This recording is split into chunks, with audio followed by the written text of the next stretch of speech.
Job had everything a man could ask for: wealth, honor, family, and above all, a deep faith in God.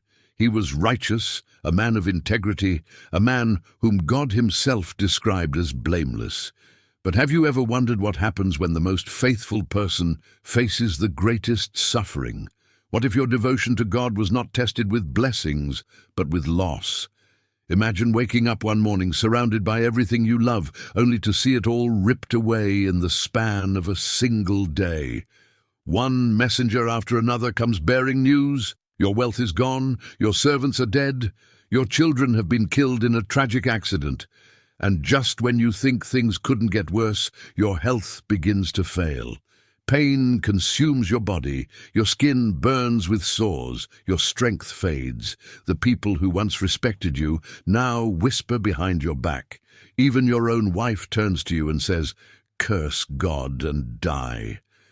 And in that moment, when Job had every reason to collapse, every reason to shake his fist at heaven, he did the unthinkable. He fell to the ground in worship and said, "The Lord gave, and the Lord has taken away. Blessed be the name of the Lord." How could a man who lost everything still praise God? How could he hold on to faith when God remained silent? Yes, the land of Uz became the stage for one of the greatest trials in history. But Job's story was never about his suffering, it was about his response. Have you ever asked why bad things happen to good people? What if your greatest suffering is not a sign of God's absence, but a test of your faith? What if the storm you're facing isn't meant to break you, but to prove that your faith is unshakable? Job was no ordinary man. The Bible describes him as blameless and upright, a man who feared God and turned away from evil. He was wealthy beyond measure, a man of status and honor. His flocks covered the land. His household was filled with servants, and his children flourished. But what set Job apart was not his wealth, it was his devotion. He offered sacrifices every day, not just for himself, but for his children, in case they had sinned. His heart was pure.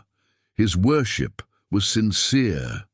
And yet it was this very devotion that made him the target of a cosmic test. Why would God allow the most righteous man to suffer? Why do the faithful endure the hardest trials? Have you ever wondered why some of the most faithful people experience the deepest suffering? Far beyond the earth, in the courts of heaven, a conversation took place, one that Job had no idea about. Satan stood before God, challenging Job's faith. "Does Job fear God for nothing?" he sneered. "You have blessed him, protected him, surrounded him with everything he could ever need.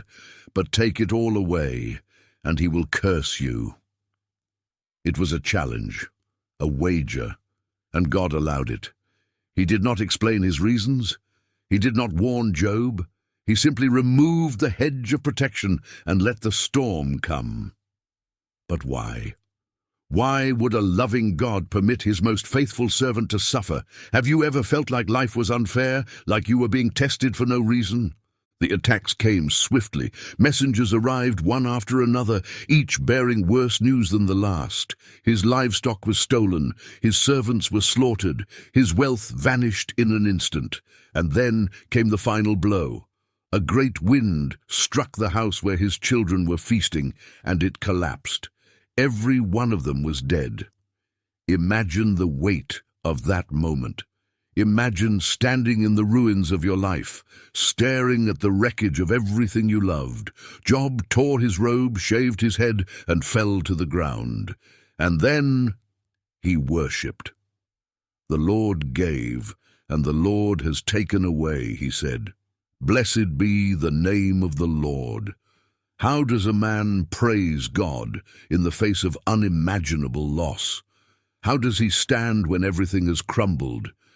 Have you ever experienced a moment of complete devastation, one that shook your faith to its core?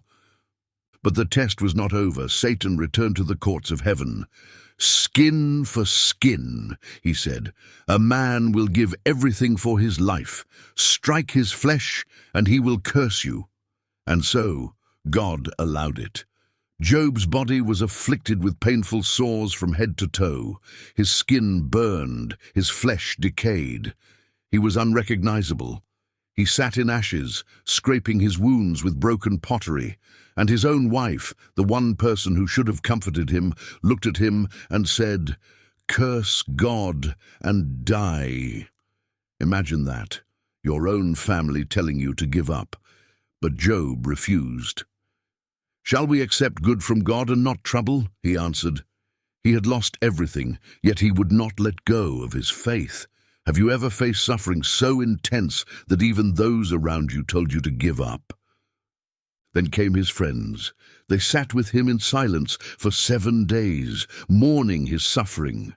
But when they finally spoke, their words were not kind. "Surely you have sinned," they accused. "God does not punish the righteous."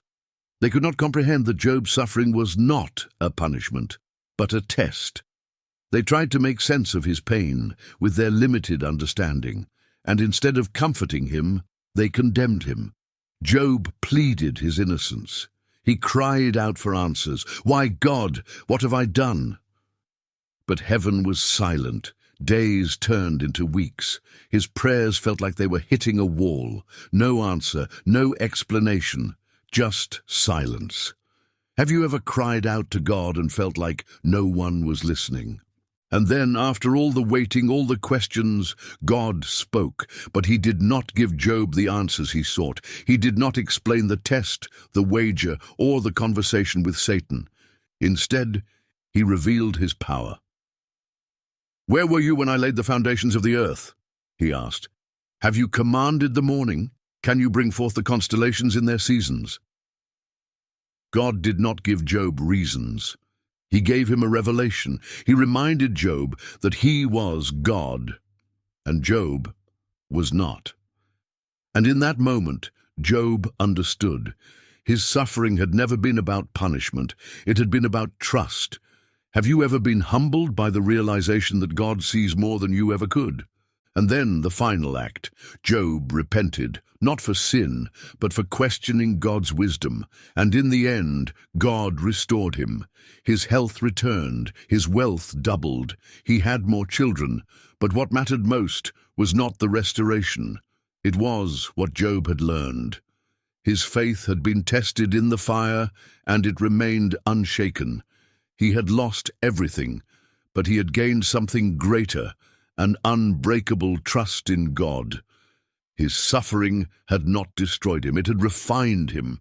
Have you ever come out of suffering stronger than when you went in? What if your trials are not meant to break you, but to prove the strength of your faith? Job's story is not just about suffering.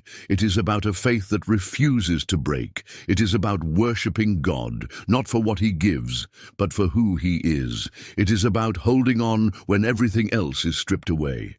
Job never received an explanation for his suffering. He never knew about the conversation in heaven, the test, or the wager.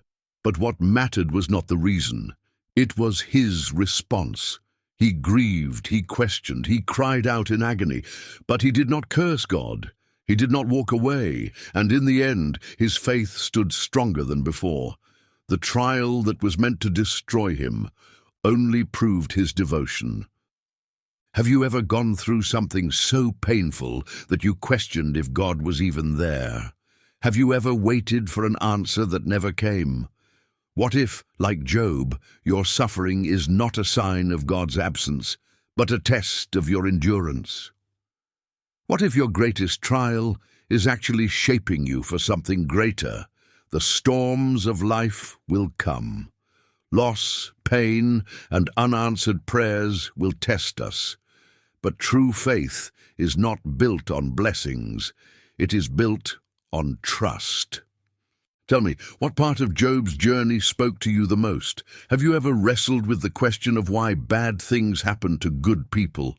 If this story challenged you, then don't miss our next video.